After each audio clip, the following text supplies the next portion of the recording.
Every human being was born for a purpose. Purpose is defined as original intent. And everything that God created was created to fulfill a specific purpose. In other words, God created nothing for experimentation. Nothing in this world of creation exists for the fun of it. God created nothing for beauty. Everything, even though it may be beautiful, it performs a function. The sun is beautiful, but if without the sun, we would not live. The gamma rays and the ultraviolet rays is what cause the chlorophyll to make food in these leaves that produce oxygen so we can breathe. So without that sun, we'll be dead. Even though the sun is beautiful, it exists for a function. The flowers that we see here among us, beautiful flowers, but it's not beauty God was after. Every color in this flower is designed to attract a certain insect that comes to it to eat, and that pollination that takes place on the bee's leg, for example, produces new blossoms that produce new seeds that produce new trees. In other words, the beauty is for a function. The point I'm trying to make is that everything God created, even the maggot, the mosquito, has an assignment.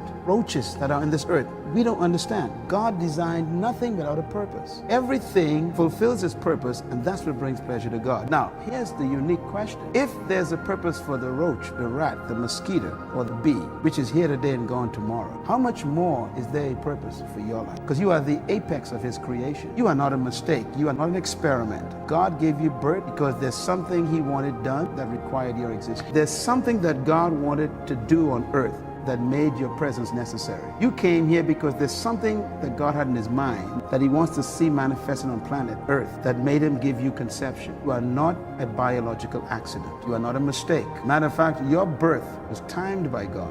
Whether you were born in wedlock, out of wedlock, you were born because God had a specific purpose for your life. And that is why you keep dreaming. There's no such thing as an illegitimate child. No child is illegitimate. Illegitimate means illegal. Kids are never illegal. It's the parents who are illegitimate if they're not married. But that child is God's heritage. The Bible says in the book of Psalm 139, before you was conceived, I knew you. I saw you in your mother's womb. And all of your life and all of your days are written in a book before any one of them began. That means God finished your life before He started it. There's a book on your life. That's why everybody's a bestseller. You and I were born to fulfill a wonderful project that God already finished. God finished your life, then gave you birth to start it.